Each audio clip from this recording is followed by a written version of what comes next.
again today, just as I sort of promised the last couple of days that I'd probably be doing as much as possible in the near future. Um, and mainly because of all the stuff that was happening in the markets on 1, 2, and 5 August. Um, just check the markets now, watch some of the futures overnight on Bloomberg, something I rarely do. I don't think I'd watch Bloomberg in almost a year, maybe a year plus, when I finally turned it on over the weekend. But just kind of wanted to stay ahead of how the reaction was unfolding to these 3 trading days, 1, 2, 5 August, that were so volatile. And to be honest with you guys, a little bit surprised that we're headed into what appears to be a second up day, because I'm operating, I'm going to put my neck on the line here a little bit. I'm operating on the premise that what happened on 1, 2, 5 August is the beginning of the major meltdown that I think, people, particularly people I follow, have been predicting for some time now. I still believe that's the case. No matter what happens over these next several days or coming weeks, I think we're right at it or about to enter that phase. So I kind of thought the markets were just sort of exhausting a rally yesterday, and that they were going to turn down again today. They jumped, I think it was like 200 points or something at the open on the Dow. Won't be shocked if the steam runs out during the day today and things end lower. But to be honest with you guys, number one, if there's something I learned from Nassim Taleb, it's don't bother trying to make these predictions and guess what the market is going to do. He kind of beat that out of me many, many years ago. So anytime I find myself doing it, I have to catch myself and correct myself. Number two, hopefully nobody is watching this channel or me or this live looking for financial or investing advice. If anything, you could use me as a contraindicator. So if I'm saying that I think the recession is here, you might as well bet that it's never coming. Because I'm just routinely wrong about these things. I mean, all joking aside, I have no predictive track record whatsoever. I mean, anything I've been banking on or counting on to have happen over the last decade plus still hasn't happened. It still hasn't happened. So what I am happy with is that the activity in the market that typically would have scared me away, what happened on 1, 2, 5 August would have scared me away many, many years ago. I've leaned into it. I've bought things. I've taken the assets that I value or that I had my eye on or that I already own. And where I could, because I wasn't perfectly positioned to do so, I was caught a little bit flat-footed, but I reacted as quickly as I could. I moved some money around. I made some buys. I added to some positions. I strengthened where I could when things dove. So I basically, I basically thought, okay, this is an opportunity for me to do what I would typically not do. I typically wouldn't buy into that weakness. I would sell off and panic with everybody else.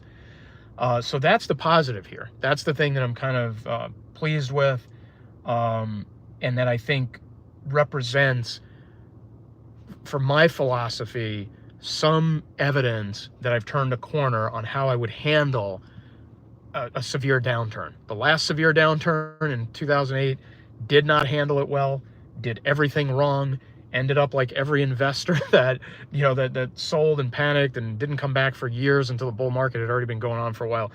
I fell right into that category. So I think this time around, that will be different for me, and I will be letting you guys know here. I will be giving myself a report card actively here on this platform. So, let's just kind of sit back and see what happens. The Bank of Japan came out yesterday, I think it was, or overnight period, whatever it was. And it was like, hey, basically like, we're sorry that we raised interest rates when markets were unstable, which apparently they weren't unstable until they raised the interest rate. But basically kind of in an implicit way saying we're never going to raise rates again because we saw how bad it turned out. So bottom line is that probably produced at least a short-term calming effect. Maybe that's why we're seeing a second up day sort of starting to unfold today. But who knows? So I'm just going to kind of stay on top of it, guys, where I see a need to throw in some commentary about what I'm doing or what's happening with my situation. I will do that. Like I said, I will try to check in live as much as possible. So if you guys, kind of want to jump in and chime in and hold my feet to the fire. You'll have a chance to do that. But, you know, think about, I'll close with this. Think about 2008. Go back to 2008. Look across 2008. Look at how the systemic weaknesses that were percolating in the economy but hadn't yet blown up. Think about how there were ups and downs throughout 2008 that at times made it seem like we dodged a bullet, like we weren't going to head into recession, like we weren't going to see a severe backlash from the housing market issues that were going on in 05 and 06 and 07 with subprime and you know, slicing up mortgages and stuff like that. Julian, hi, how's it going? Thanks for dropping in. So I think, you know, I'm using, whether this turns out to be folly or wisdom, I'm using 2008 as a guide. I keep thinking back, what did 2008 look like? What did 2008 unfold like? You know, when Bear Stearns collapsed in March 2008, there were alarm bells going off, and then things calmed down. And then after a while, I think people were lulled to sleep by the time Lehman Brothers blew up in September 2008. So there was that middle period in 2008 where I think if you went back and rolled the tape, you'd see, you know, the experts, the analysts saying, oh, yeah, we're okay, we're out of the woods, it was just Bear Stearns, it was an isolated incident, housing market's going to hold up, housing market's going to, you know, hi Jackson, how's it going? You know, housing market's going to hold up, housing market's not going to blow. And they were all wrong. I mean, obviously, you know, everybody who was saying stuff like that was proven wrong. I mean, there's actually reams of hilarious tape out there from 05 and 06 and 07 and 08 of all the experts being wrong about what eventually happened. And there were very few people who hammered away at the thesis that things were going to be very, very bad. You know, Peter Schiff was one of them. He was one of the guys I followed very closely back then. I don't quite lean on him as much now as I did then, but I still follow him. And there were some others. I don't want to say he was the only one. Jim Rogers was huge at that time. I mean, I don't know where he's gone. Hopefully he's still alive. I mean that sincerely. I don't know what's happened to him, but I don't see him that much anymore. So there were others, but you know, so that's the template I'm using, guys. So you're going to hear me say that a lot. You're going to hear me saying a lot, well, back in 2008 or in 2008, this preceded that, because I really do think the whole history rhymes theory applies here.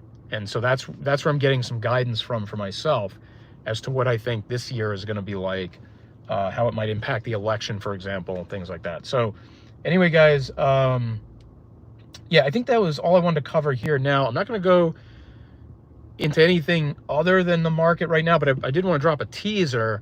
I will produce a video here in the next 24 to 48 hours on this whole thing about the United States sending $40 to $80 million a week to the Taliban. I don't know if you guys saw that. There's a video that popped up on X yesterday that was just, you know, I mean, anyway, I don't want to get too deep into it, but it alerted me to that fact. I actually went out to Google, did some searching on it. There was some Inspector General reports that came up. There were some articles from all the way back in 2023 that talked about the U.S. Funding Taliban families of martyrs. You know, and the amount was just staggering. I mean, 40 to 80 million a week is what this lady in the video was saying that I watched yesterday. So I got some comments about that. You know, how to kind of, you know, how you should kind of be reframing that and digesting that that information. But yeah, I mean, got a lot to say about that one. So anyway, yeah, thanks for joining the live, guys. Everybody who jumped in.